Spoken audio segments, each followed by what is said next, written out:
Now, the greatest radio shows of all time. Suspense. The Shadow Node. Washington calling David Harding, Counter Spy. Classic radio theater. The Great Gildersleeve. Fibber McGee and Molly. Dragnet. Gunsmoke. The Lone Ranger. Now, step back into a time machine with your host, Wyatt Cox. Good evening, friends of the Inner Sanctum. We spend an hour with the man with the action-packed expense account, America's fabulous freelance insurance investigator, yours truly, Johnny Dollar. And we're going to have a half-hour show from March 20th, 1960, and we're going to have the second part of the Jolly Roger matter, bribery, murder, and fraud. Okay, that's all coming up here in this next hour of Classic Radio Theater with Wyatt Cox. Let's start off with an episode of yours truly, Johnny Dollar. This goes back March 20th, 1960. This is entitled The Saturday Night Matter. Johnny Dollar. Dollar, this is Peter H. Fillmore at the Office of Surety Mutual Insurance Limited here in Denver. Mr. Fillmore. Dollar, I want you out here. I've just uncovered a racket that has been costing our company a lot of money. What kind of a racket? Robberies, grocery store robberies, whole series of them. What's being taken, cash or goods? Cash, on Saturday nights, with most discouraging regularity. But, Dollar, with all the facts I can give you, well, I see no reason why you shouldn't be able to round up the gang that's doing this in short order. You think there's a gang involved? That's my conclusion, and I'm certain you'll agree with it when I give you the information I have. I see. Which means there may be some danger involved in this investigation. Oh, that's the understatement of the week. However, I understand you're quite used to that sort of thing. Oh? And in view of the importance to our company of putting a stop to these robberies, of bringing the criminals to justice... Now, Mr. Well, Fillmore... we shan't quibble over your expense account, or even any extraordinary expenses you may incur. Now, look. And, Dollar, there will also be the customary fee. The commission for any recovery of actual money you may be able to effect. Listen, would you please? More than ample compensation, I would say, for the fact your own life may be endangered. So, Dollar... Mr. Fillmore, Dollar, I'll can't... expect you out here on the first possible plane flight. Goodbye, sir. Huh? Oh, sure. Goodbye. Maybe forever, huh?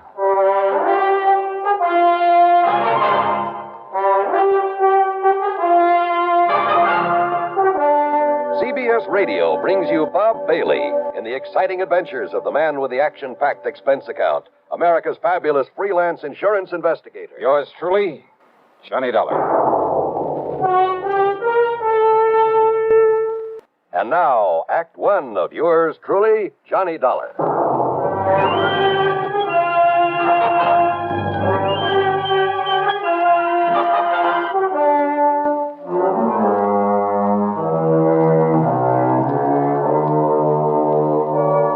Expense account submitted by Special Investigator Johnny Dollar to Surety Mutual Insurance Limited, Denver office. Following is an account of expenses incurred during my investigation of the Saturday night matter.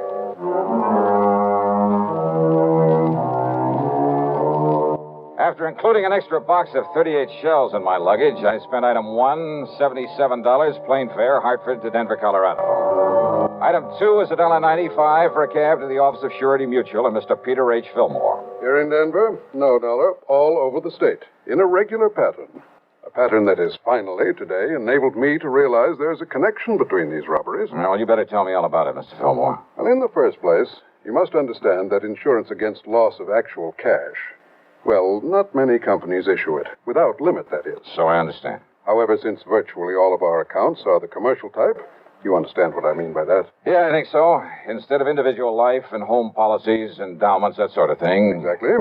Manufacturing plants, merchandising organizations, that sort of thing. Including a great many stores, both large and small, including 50 or more grocery stores, supermarkets. I see. Dollar, it was my own idea to insure them against unlimited loss by robbery. And I must say it's increased our number of clients considerably. Yeah, I think so.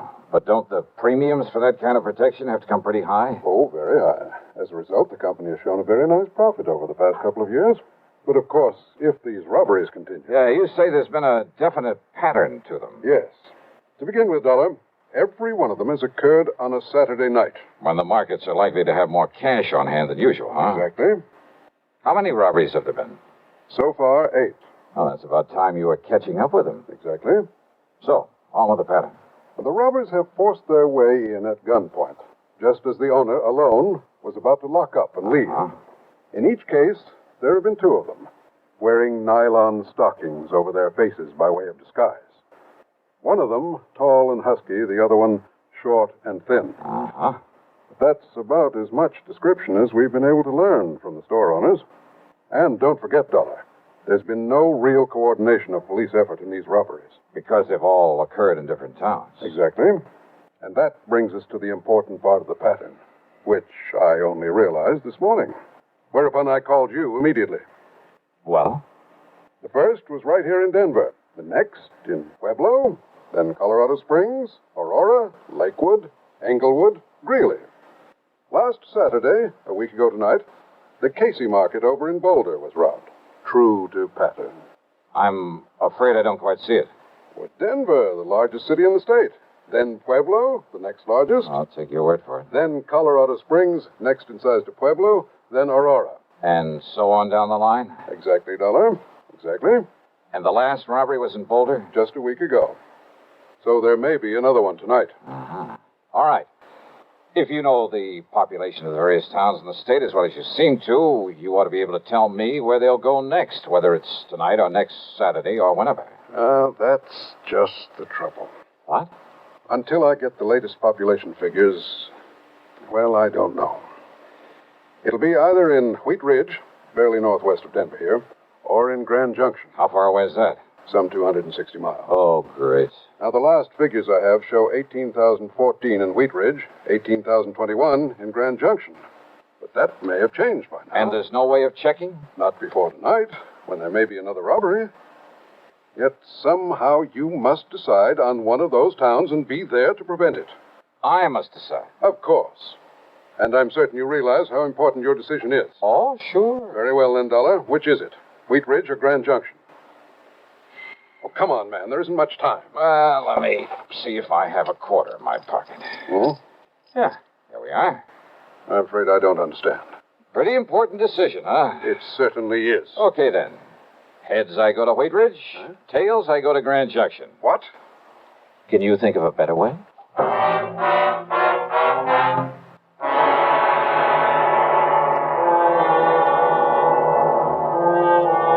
March 20th, 1960. Yours truly, Johnny Dollar on Classic Radio Theater with Wyatt Cox.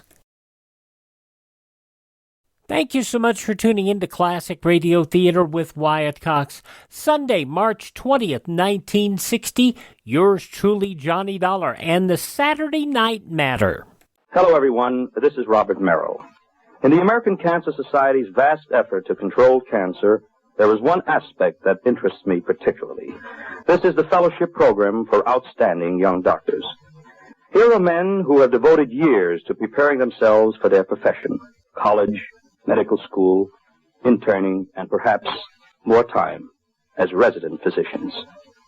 Many promising careers are open to them at this point, careers which will support their families comfortably. Yet, they accept American Cancer Society fellowships at $50 a week. Now, these dedicated young scientists are working for us. We owe it to ourselves to help them in this tremendous fight against man's cruelest enemy. We can and we must help this fellowship program as well as the other valuable endeavors of the American Cancer Society. Give generously. Mail your contribution today to Cancer, care of your local post office. And now, Act Two of yours truly, Johnny Dollar and the Saturday Night Matter.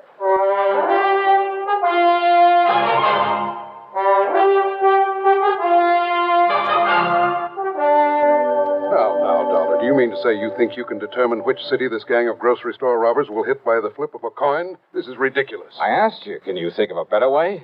Well? All right, Dollar. Okay, then.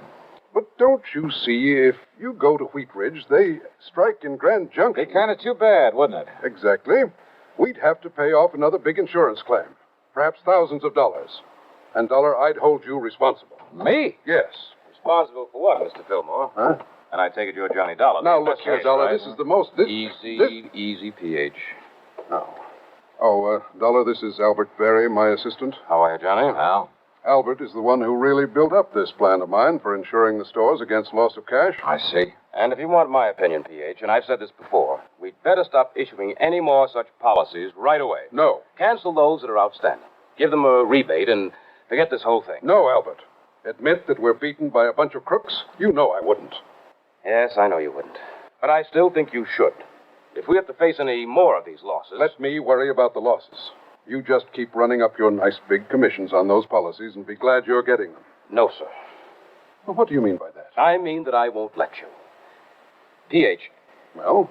PH, I'd rather leave the company than have to continue feeling responsible as I do. Responsible? For what? Don't you understand, sir? I'm the one who sold the policies. And if any more of these robberies occur... Oh, don't worry, my boy. They won't. Thanks to my perceptive mind, a little ingenuity, my own deductions, Dollar here is going to put a stop to them. Well, I knew you were sending for Mr. Dollar, but how will he know where the gang plans to operate next? Well, of course he will. At least, well... Very easy, Al. Look here. What? Tails. Okay, that means that I'm about to head for, Yes? Where? Dollar, good heavens, man. Just keep your shirt on, Mr. Fillmore. What if these criminals... If they hit the other town on the list, they won't stand a chance of getting away with it there either. How can you be sure? Just leave it to me, huh? Dollar. Now, I'll see you later. I gotta get busy. The coin had come up tails. That meant I was to head for Grand Junction. Yeah, I know it's crazy, but that's the way it was. Since it was afternoon, I'd have to make good time to get there before dark. So, expense account item $350 deposit on a rental car. But first I drove to Wheat Ridge, to the police headquarters there. I talked with a Sergeant Keesley. Oh, sure. The supermarket's just a couple of blocks south of here. You must have passed. Yeah, I did. Well, don't worry, Dollar. If they hit again tonight and that's their target, they won't stand a chance. You had that place so well covered. Good. Well, now, wait. What if they pick Grand Junction? You want me to phone the boys in the department over there? No, that won't be necessary. I'm heading on over there right now. Good. That's better than me trying to explain this complicated pattern you've stumbled on. Yeah. Now, your man there in Grand Junction is Lieutenant Dick Speidel. Okay. You tell him you've talked to me, and he'll do anything you want. Good. He's a nice, cooperative guy, and he knows his way around. First, we can't be sure they'll operate again tonight. Maybe they'll skip a week. We'll still be ready for them if they follow their pattern. So will the boys in Grand Junction. Okay. Thanks, Sergeant. I'll be in touch. I picked up Route 6 and headed on west. Fortunately, the traffic was light, and I made good time over the broad winding highway. And I'll say this, it's a mighty beautiful drive through that country. More than once I spotted clear, cold streams where I knew darn well there were plenty of fighting trout to be taken during the season. And maybe with luck, I'll be able to go back someday and wet a line, there in the shadow of one of the imposing mountain peaks. I stopped at Glenwood Springs long enough to gas up and grab a sandwich. That's item 4, 5 1/4. Then drove on, hoping an early sunset wouldn't spoil the view of the scenery. But you know something? Keeping at that scenery was my undoing. Yeah, too much attention to it had caused me to disregard another car on the road following me. And it finally caught up with me at the beginning of a short detour, only a few miles from Grand Junction, about where Asbury Creek joins the Colorado River. The highway was wet from the melted snow. It slowed down to cross a narrow temporary wooden bridge when the other car pulled up to me, then swung into my left rear and threw me into a skid. Hey, what the devil?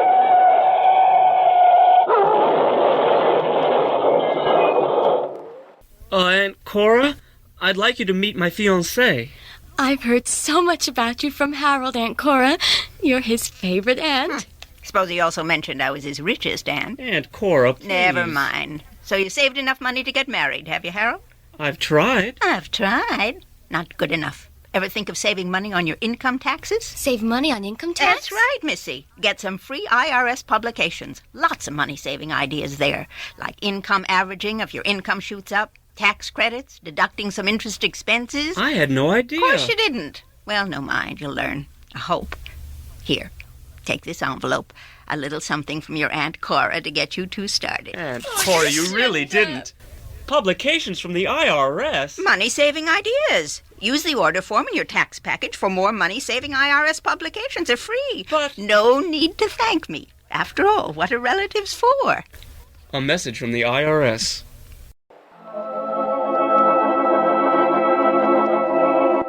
Things were a little vague after my car got pushed off the road on the way into Grand Junction. I remember lying there in the wreckage, cold, terribly cold, but unable to move. Then the state highway patrolman who came along pulled me out from under the steering post, and I remember passing out again when the warmth inside their car hit me. I remember being wheeled along on a stretcher through a long corridor, the smell of antiseptics, then the sight of a hand with a hypo in it poised above my left arm.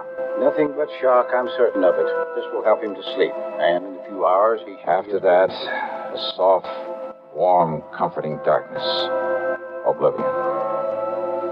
Then, when I finally came to and there was sunlight streaming in through the hospital window... Huh? Just take it easy, Dollar. What? Take it easy and get some rest, and you'll be all okay. I'm Lieutenant Dick Spidle. Oh. Lieutenant. Sergeant Keesley over at Wheat Ridge called about you. Yeah, well, Just look, wanted to make sure everything was all right over here. You're in Grand Junction, you know. Did they nab the gang behind the market robbery last night, was it? No trouble at all over there. Nothing happened. But I sure wish you hadn't skidded off the road before you could get Listen, to me. there was another car. It came up behind me. Yeah, I know. So far, we haven't been able to get a lead on it. But if they didn't hit the market over there... Yeah, Dollar. It was the Bluebird supermarket right down the street from here. Over $3,000. Yeah? Well? A set of tire marks, same as from the car that ran you off the road, but that's all. Oh. Except for one thing. What's that? What? Now, look, you're in no shape to worry about this thing now. You said except for one Doc says thing. You need a lot of rest. What is it? But when you're up and around What is it, Lieutenant? Well, when Barnaby Schultes came out here from the west and opened that market... Yeah? Well, always when somebody comes here with a lot of money, I run a check on him. And? Schultes has a record of stock manipulations and phony bankruptcies across the country as long as your arm. Sure. So when his market gets robbed after he's made sure of collecting a lot of insurance for it... Worth thinking about, isn't it? Oh, you bet your sweet So life. you lie here quietly and think about it, Dollar. Oh, wait a minute, and Lieutenant. in case you're thinking about getting out of here and doing something about it before you're okay again... Listen, will you... Well, it just happens I have a man outside the door to see that you don't. Not until the doc says you can. Lieutenant! You take care of yourself.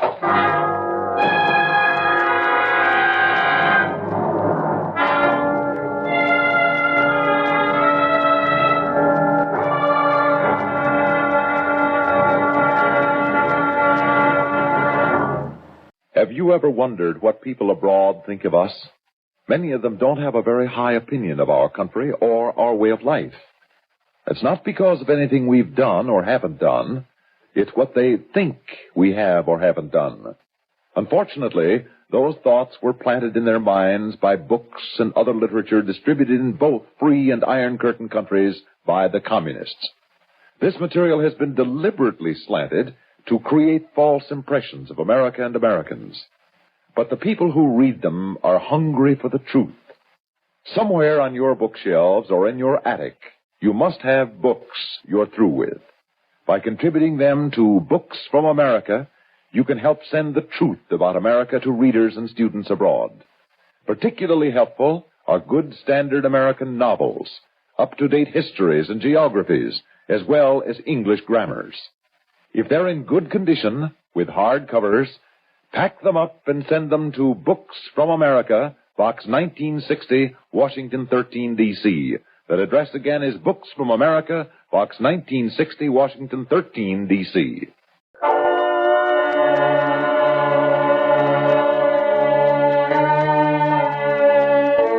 Early the next morning, I was out of the hospital and back in Denver at the office of Peter Fillmore. I was sure I had a lot of the answers to this case and told him so. Yes, go on, Dollar. Well, sure, it's an open invitation to robbery. Well, don't you see, the market owners could arrange these robberies themselves. Not only collect the insurance, but get a cut on whatever was taken. Good. Yeah, sure. And look, didn't you tell me the owners couldn't seem to come up with a very good description of the crooks? Couldn't or wouldn't? They've done it themselves. Every man has a price. No, that isn't the answer. Well, not all of it. Each one of them, arranging himself, wouldn't account for a whole string of them in various different towns. So it means that somebody's been getting to them, that somebody's been running a robbery ring. But that means... Why, don't you see, Dollar? That means the ringleader must be someone who knows exactly which of the markets has bought this type of insurance from us. To quote you, Mr. Fillmore, exactly. So you'd better start thinking of somebody right here in your own office. Exactly? Sure. No, I mean... You mean exactly, because he could clean up on this operation both ways. By getting a nice fat commission on all the policies that he sold. But the only and then man... by arranging the robberies, then taking a cut on them. But good heavens, I simply can't believe that... Al Berry. Collecting both ways. Real smart about it, too. He told you he wanted you to give up this silly insurance, but he knew that you wouldn't. March 20th, 1960, yours truly, Johnny Dollar, on Classic Radio Theater with Wyatt Cox on your favorite radio station.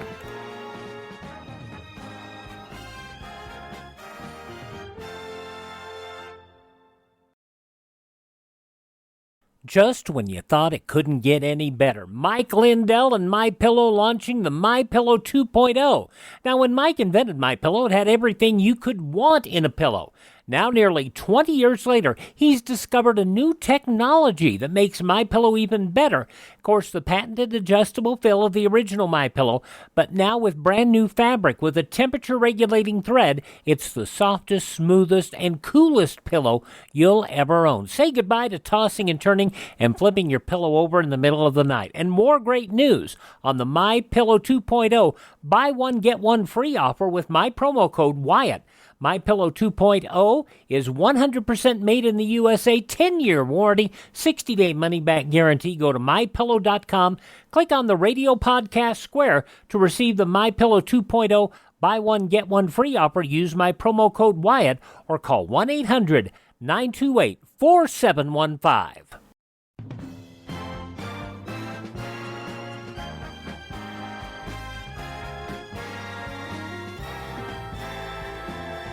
Now on Classic Radio Theater with Wyatt Cox, the conclusion of the Saturday Night Matter, an episode of yours truly, Johnny Dollar, Sunday, March 20th, 1960. Albert. But even if you did, he wouldn't care, because he's already cleaned up enough to walk out of here a rich man. You better not move, either one of you. Albert. Well, hi, Al. I heard everything, Dollar. Good for you. You shouldn't have made it so obvious that you went through my files before I got here this morning. Well, now, that's right, I did. To see how your list of policies compared with the markets that have been held up, it was a dead giveaway, Al. Was it? I mean, you're pulling those jobs in the same order as the insurance you sold. Starting with the biggest accounts in the biggest towns and working on down. Pretty stupid, Al. All right, Dollar. Oh, no. Ever seen a gun with a silencer? Now, look, don't be silly, please. Do you think I'd be foolish enough to have come over here alone, knowing what I know about this? What are you talking about? The police. What else? Oh, sure. Standing right outside the door, waiting. That's right. Don't try to be cute, Dollar. It won't work. Huh? That's right. No, now, listen, Sergeant. Just relax, Al. Enough to let that thing drop out of your hand. Gently. Thanks, Sergeant.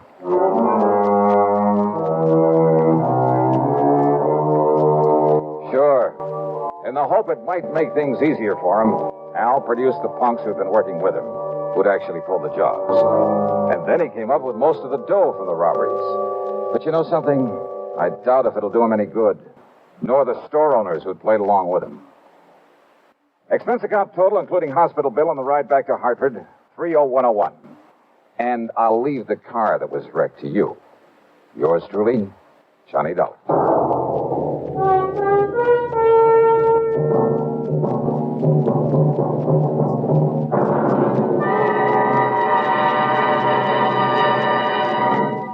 Did you know that annually in our country, 340,000 homes are destroyed by fire? 11,000 lives and hundreds of millions of dollars are lost in these fires in homes. Don't run the risk in your own home of a costly and tragic fire, which can be prevented. Check now and regularly on the 5 simple points of fire prevention. First, don't smoke in bed or discard cigarettes or matches carelessly. 2, clean out old rags, newspapers, and other inflammables from the closets, attic, and cellar. 3, repair or replace broken or defective electrical wiring or electrical equipment. 4, use non-inflammable cleaning fluids. And 5, keep matches in a safe place, out of the reach of small children. It is a simple fact that nearly all the fires which destroy American homes could be prevented if these simple rules are followed. So, follow them in your own homes. Remember, don't gamble with fire. You can't win. Now, here is our star to tell you about next week's program. Next week, down to Sarasota, Florida, to a case of the almost perfect crime. Join us, won't you? Yours truly, Johnny Dollar.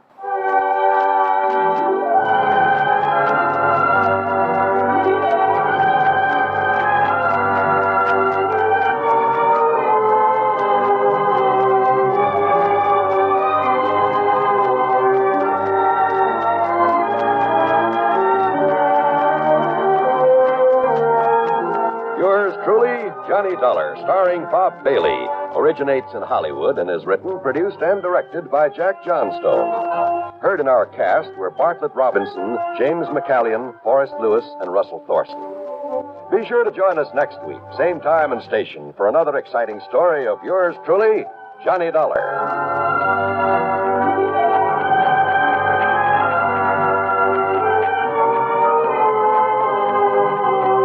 This is John Wall speaking.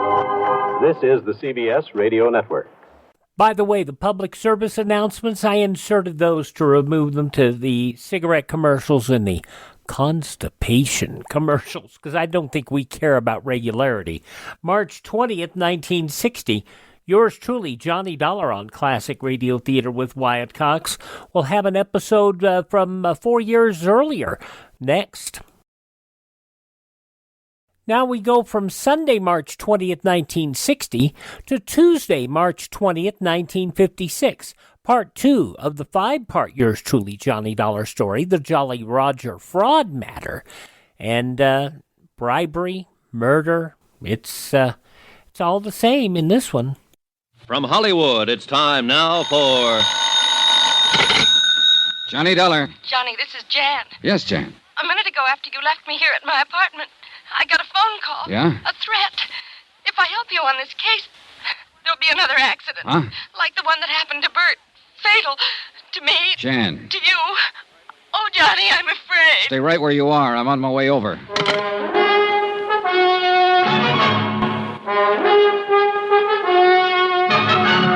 Tonight and every weekday night, Bob Bailey in the transcribed adventures of the man with the action-packed expense account, America's fabulous freelance insurance investigator. Yours truly, Johnny Dollar.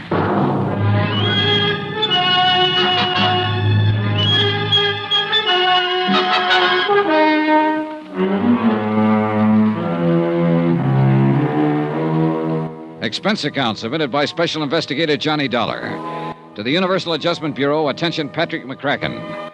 Pat, I'm addressing this to you instead of to the Southwestern Maritime Insurance and Liability because Southwestern's sole representative here in San Diego, California, Bert Parker, died yesterday in the hospital, presumably of an accident. But I don't believe it. I think it's because he knew too much about this case. The Jolly Roger fraud. Item 6270, cab fare and tip from my hotel to the little apartment of Jan Penny, who had been Bert Parker's secretary before he was killed.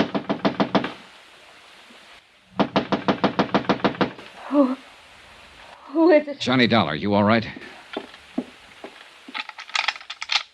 Come in, Johnny, quick. Oh, I'm scared. Easy now. Who was it threatened you over the phone? Did you recognize the voice? Yes. Well, who was it? I don't know. Huh? It was the same voice that called Bert at the office and warned him before he was run down by that car and killed. But you don't know who it was? No. Oh, Johnny, I'm so scared. Please hold me. All right. No, I don't mean that. It sounds like I'm trying to... It's okay, Jan. It's okay. Just take it easy. Here we are. Come on. Sit down. Here, have a cigarette.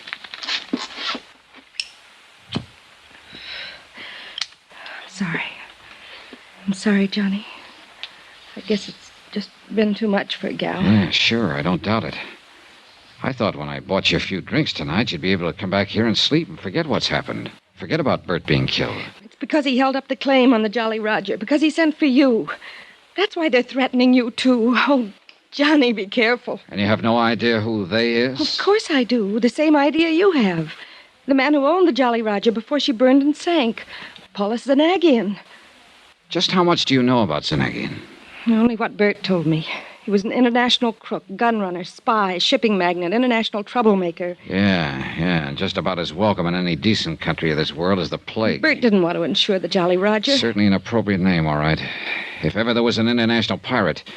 But go on, Jen. Bert didn't want to insure it. $460,000 wooden hull and all, but he had to.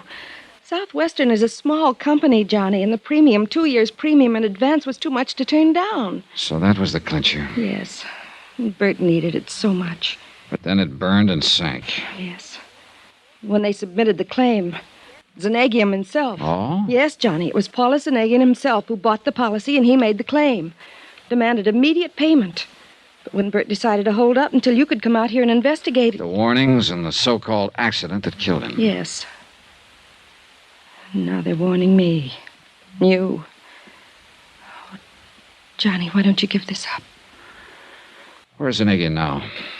Here in San Diego at the Larchmont. And you're sure it wasn't he who called you tonight, who called Bert and warned him? I'm sure. I would have known his voice, his accent.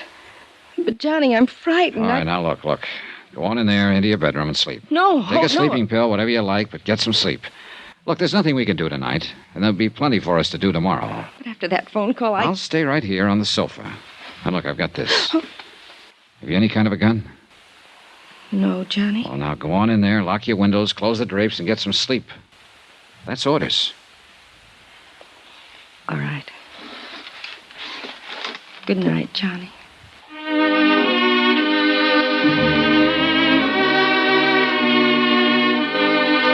I hope Jan slept better than I did. Expense account item 7, 90 cents. Taxi to police headquarters, first thing in the morning. I spent a solid hour talking with Detective Sergeant Joe Franklin. Yes, they were working on the hit-run death of Bert Parker. No, they hadn't come up with any leads. All he knew was that Bert had left his office late, was shortcutting his way through an alley to where his car was parked, had been knocked down when he reached the end of the alley. No witness, no tar marks, nothing. They'd questioned Jan Penny about possible enemies and come up with the same answers I did, but no evidence. Item 8, taxi to the Larchmont, where the desk clerk announced my arrival to the penthouse suite. Come in, sir. I've been waiting for you to call on me. Mr. Zanegian? Terribly distressing news about your colleague, Mr. Parker. I feel... Oh, sit down, won't you? Thanks. Tell me, sir, have the police found any clue as to who ran down and killed the poor man? Oh, you know that he died last night? Oh, yes, of course, within a few minutes of when it happened. But was Sergeant Franklin able to give you no inkling of who might have done it? Oh, do not look surprised, my boy. I not only know of your visit to police headquarters this morning, but of everything else you have done since your arrival here in San Diego. Well, that's very interesting, Mr. Zanegian. Yes, isn't it? But I'm sure the reason for it is very obvious. Is it? Of course, my friend, of course. I am depending on you to see that prompt payment of my insurance on the Jolly Roger is made. After all, that is the only reason for your being sent here. Who told you Therefore, I feel it my obligation to see that nothing happens to you, that you are given, shall we say, adequate protection during the time you are here acting in my behalf. Mr. Zanegian, before you That go is why I have made a trusted man responsible for watching over you at all times during your stay. Uh-huh. I suppose that's just a polite way of saying that you've had somebody tailing me since I got here. Oh, by the way, a lovely girl, Miss Penny, isn't she? And she was so devoted to Mr. Parker. Terrible shock to her, his death. Your solicitude to her is to be highly commended. You really keep tabs on things, don't you? But now, let us get down to the business at hand. Yeah, let's. The loss of the Jolly Roger came at a most inopportune moment. My crew were testing some new equipment in preparation for a somewhat lengthy trip abroad. When the accident occurred, they sent her to the bottom out near the Coronado Islands. Just what kind of an accident was it? What? Oh, forgive me, dear man. I forget you have not yet contacted the Coast Guard for the details of the whole affair. That's right, but how did But I am certain you will. So why should I bore you with information you will only have to hear all over again from them? Suffice it to say, dear sir, that the loss of my beautiful yacht was due to some mechanical failure, so to speak. Something with the electrical system, I believe it was. Yes, I do. But my point to you is simply that I must have settlement of my claim without delay, so that I can leave the United States as soon as possible. For where? Do you mind? Oh, no. Of course I don't mind. But why bore you with my personal affairs? So urgent is my need for immediate settlement that I can only remind you that I am a most generous person. Which is to say, I can assure you of ample reward for anything you may do to expedite payment to me of the Now, just hold on a 400 minute. I'm sorry, my dear sir. Oh, dear me, I'm sorry. I've seemed to monopolize the conversation, haven't I? Mr. Zanegian, let's stop beating around the bush. An insurance claim for $460,000 is investigated in any event. Bert Parker seemed to think there was something wrong with his claim. He said so, and apparently it cost him his life. The same threats that were made to him have been passed on to his secretary, Jan Penny, and to me. And if that doesn't make the whole case smell to high heaven... my dear all right, sir. All right, now you're trying to bribe me to make a quick settlement. So, mister, if I weren't suspicious of the whole thing before, you can believe me, I am now. Oh, my dear Why man. anyone with your reputation for millions should be in such a hurry to get his hands on a few $100,000, I don't know. But if I were you, I'd sit back very quietly and prepare for a long wait to see if you get it at all. Oh, how unfortunate this attitude for you. That a threat? No, dear boy, not at all. I am simply thinking of how much easier it could be for you. And, of course, profitable. Perhaps you will change your mind. Not a chance. Then, sir, since settlement of my claim seems to rest entirely on your shoulders at the moment, and since someone, I can't imagine who, has seen fit to threaten you, please, don't forget that, dear boy. Mr. Zanegian. Yes? I don't scare easy. It was pretty obvious that Paula Zanegian was used to having his own way, would stop at nothing to get it. Bert Parker had been right. I'd have to watch my step. I checked with Jan, then grabbed a taxi to pay a visit to the Coast Guard. Lieutenant John Smith, believe it or not. You can take your choice, Dollar. Read the report on the burning and sinking of the Jolly Roger here, or the copy I let Bert Parker have. I take it you talked to him. Parker's dead. What? Yeah, hit and run, after he received a couple of threats to lay off this case. You locked up Zanegian yet? On what charges? Well, who else? Well, that's a lot to go on. If he didn't sink that boat himself, I'm a wall-eyed monkey. You find out anything to back that up? No, not a thing. The Jolly Roger sank in about as bad a spot out there as could have been picked. It's deep, bad current, dirty water from onshore silt. We tried to send on divers, got nowhere. Hey, wait. I thought she went down in Mexican waters off the Coronados. Yeah, she did, but we supplied the divers, or tried to. International cooperation, that sort of stuff. But we got nowhere. How'd you find out about it in the first place? One of our planes on routine patrol saw the puff from the explosion out over the water. By the time it actually got there, the hull was nothing but a mass of flames. Sank 10, 15 minutes later. What about the crew? The crew were lost, except for one kid, a cabin boy. Yeah, where's he? Mexican fishing boat out of Rosarito picked him up. He was in bad shape. The explosion had blown him clear. He's in the hospital in Tijuana. Well, look, wait, hasn't anybody talked to him? He was too badly hurt at first. But I spoke with the hospital just before you got here, and they think he might be able to talk by sometime this afternoon. Well, what are we waiting for? Come on, let's get down there. And I can't until later. Look, if you got a car... No? You want mine? Well, sure, let's go. How far is it? Even within the speed limit, you can make it in a half hour. Out this way. All right. Car's out in the lot in the back. Hey, look, you're mighty generous, Smith. I'll try to make this up to you somehow. Forget it. I'd like to see you get the goods on Zanegian just as much as you would. I didn't like having him come into port here in the first place. And then when I learned that both Holland and Switzerland had tied up all of his funds... They what? Sure. In early last week's papers. That's why he needs the money. Here's my car. And if you can learn anything down there, if I can be of any help, I'm on pretty good terms with it. Hey, Dollar. Oh, Mr. Dollar. Oh, about that. My car and excellent chauffeur Ortiz here would have got you to Tijuana much more rapidly and comfortably than you might drive, I am sure. Now, wait just a minute. Which is why I came to meet you here. I knew you'd want to talk with the cabin boy who survived the accident to my ill-fated Jolly Roger. Oh, you did? Yes.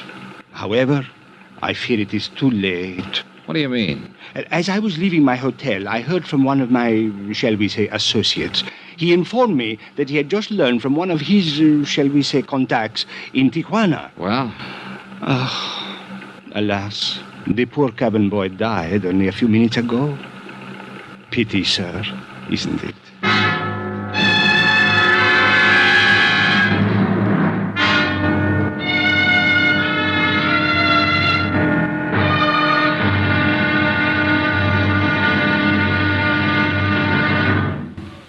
Now, here's our star to tell you about tomorrow's intriguing episode of this week's story. Tomorrow, a dead man talks. And what he has to say isn't very pleasant. For it all adds up to just one more good, solid thread on the life of yours truly, Johnny Dollar.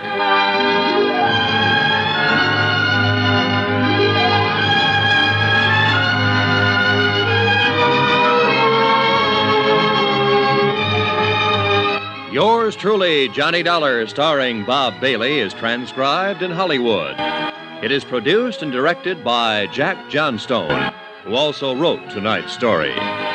Be sure to join us tomorrow night, same time and station, for the next exciting episode of Yours truly, Johnny Dollar. Roy Rowan speaking.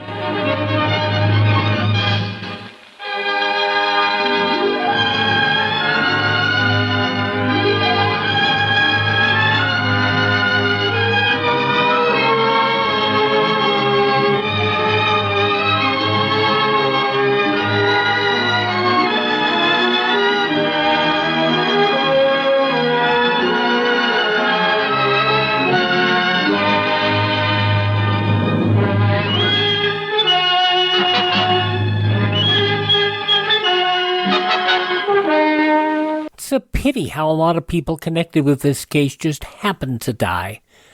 I wonder if Zanegian has anything to do with it. We'll see. Yours truly, Johnny Dollar, part 2 of the 5-part story from March 20th, 1956, here on Classic Radio Theater with Wyatt Cox. Thanks for tuning in. Thank this station and support their advertisers. Their kindness and courtesy allow us to be with you each and every time you roll around here on your favorite station. Miss a day, you don't have to miss a show. All of our shows are available by going to classicradio.stream. That's classicradio.stream, where you can stream our shows, learn about building a classic radio collection of your own. You can contact me, find our social media links, and if you'd like to help maintain our distribution channels and help us acquire additional classic radio collections to bring to you here in great quality sound, you can buy me a coffee. That Buy Me a Coffee money goes just for that. That's at classicradio.stream. Thanks for tuning in. Tell all your friends the great radio shows are right here at this spot on the dial. Classic Radio Theater with Wyatt Cox on your favorite radio station.